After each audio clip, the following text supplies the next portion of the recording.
Donal Vaughan. Keep it going. Keep it going. Oh, hello. I forgot to bring a stool. Anyway, I'll give you a tenner for that doll if you want. We'll talk later.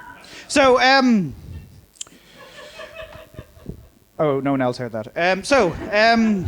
First, I actually got a water cooler in work when I worked as a receptionist because I told them that having regular water improves productivity, and they got me a water cooler. So, they also were horrible to work with. Hello.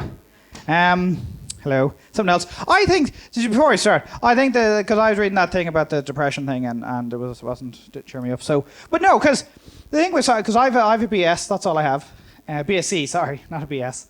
BSc. So, but the thing is, like when you do your junior cert, there's a whole thing of, it's very important. And for 3 years, you're told how important it is and how important it is to work hard. And then as soon as you get your results, you're like, it doesn't matter. The leaving cert, though, that's very important. And for 3 years, you're told how important that is and how important it is to work hard. As soon as you get that, it's like, oh, you can't get a job. You need a degree. And then you do that for 3 or 4 years. You're told how important a bachelor's is. And then as soon as you get that, you can't get a job without a master's. And then you can't get a job without a PhD. And then you can't get a job without a postdoc. Then you can't get a job without multiple postdocs. Until like 50 years later, you've tenure, which means you can touch kids, the students, and you can get away with it. I assume that's all tenure is. So after all that, you have a stroke, and you go to the doctor, and what does he tell you? You shouldn't have worked so hard. So I think that's why scientists are just depressed all the time. So I just quit after my bachelor's. Anyway, so it's nice to be here. I am a Bright Club regular, and so I have to try and come up with new jokes, or just rearrange the old jokes. So, because it is good, it's nice to have a nice cerebral audience in the crowd, you know, no riffraff. That's what Gisman had on the poster. No riffraff, no dogs, no Irish. She had to edit the last bit, but so I hope there are no dogs in. But it is nice, you know, it's because it's not the sort of audience that likes dick jokes, you know, so don't worry, which is a shame because I have a lot of them. So I won't be doing dick jokes. I'll be doing penis jokes. No, because I know the the jargon, or phallus. I don't know, is that what you, or pizzle? I know because they call it pizzle. I studied biology. Nan Old Sweden just call it pizzle. I'm sure I read that somewhere in a book written by Snoop Dogg. Pizzles and vajizzles. Who actually did not allowed, because he is the most highly decorated and educated rapper. Well, after Dr. Dre, I assume he must have a PhD. So anyway, I've already rambled off and wasted 3 minutes before I even get my set. So I have a BSc in biology.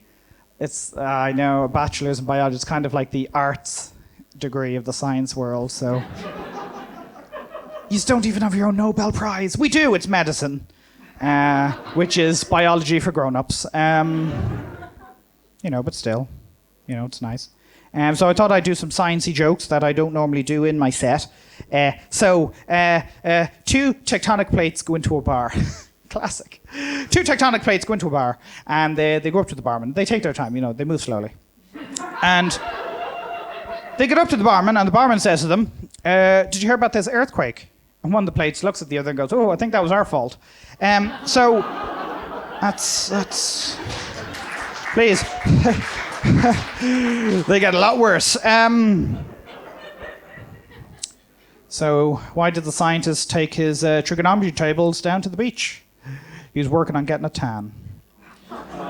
So yeah, this is all comedy gold, or at least comedy pyrite. Geology fans in there. I'm going to go through each of the branches of science. No, because the thing is, my thing is, I'm primarily a stand-up comedian, and I like to do because my thing is, I try and do that, because people are very intimidated by science. I think they think, oh, you're science, because when people find out I'm a science, it's like, oh, you must be very dull. I was like, I'm wearing a cardigan. I'm ready to party. Until 9:30. No, because that's the thing, I want to kind of get away that impression that scientists aren't dull. Scientists aren't dull. Well, I mean, the scientist who first discovered the structure of the atom, he was a bore. But the rest of us, you know, we're not. We're party people. And it's nice. So a couple of jokes before I go off. So if in maths, for people who like maths, x plus y equals z is a problem. Yeah. But if x is a solute and y is a solvent, then x and y are not only part of the problem, they're part of the solution. Meta. Oh, that's the one they boo.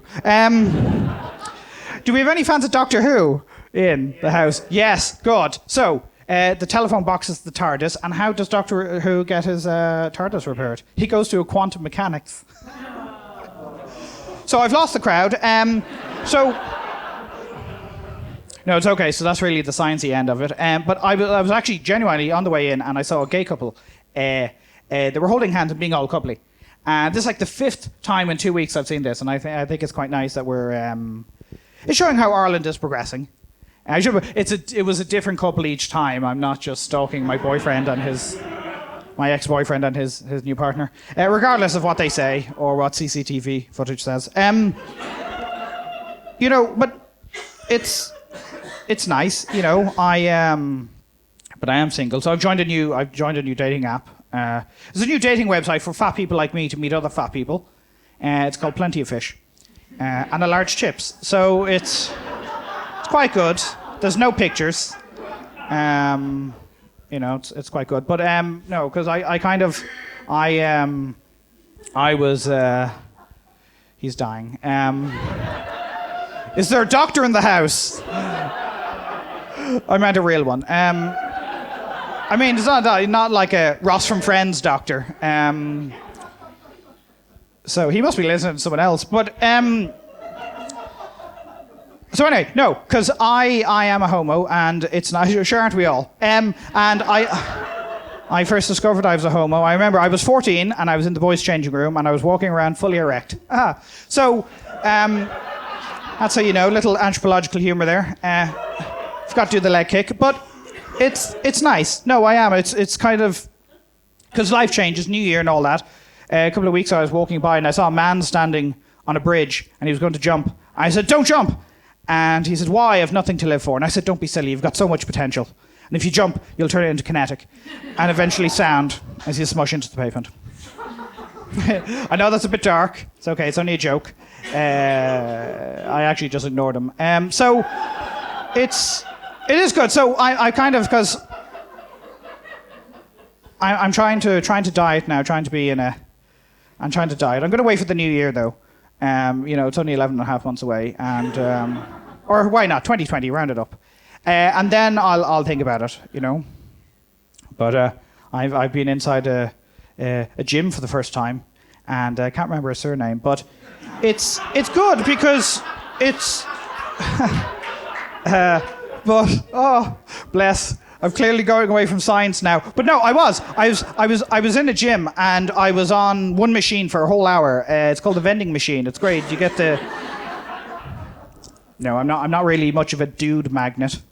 I'm more of a fridge magnet. You know, but it's nice. But I decided I'd go for a health check. You know, because I'm not going to look this good forever.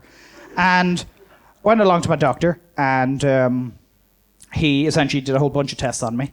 And he said the results are inconclusive. And I said, "I just had a CAT scan. How are they inconclusive?" And he said, "You went for a Schrodinger CAT scan, so you're both healthy and alive, and we won't know until you're dead." So also he noticed my shirt was very creased, which apparently was a problem. All my shirts are very creased. Turns out I have an ironing deficiency, but so I have to eat more red meat. But anyway, so my doctor said to me, he said, "Mr. No, what did he say to me? Yeah. Oh, yeah. So, yeah, it was a long time ago. So, anyway, and fictitious. So,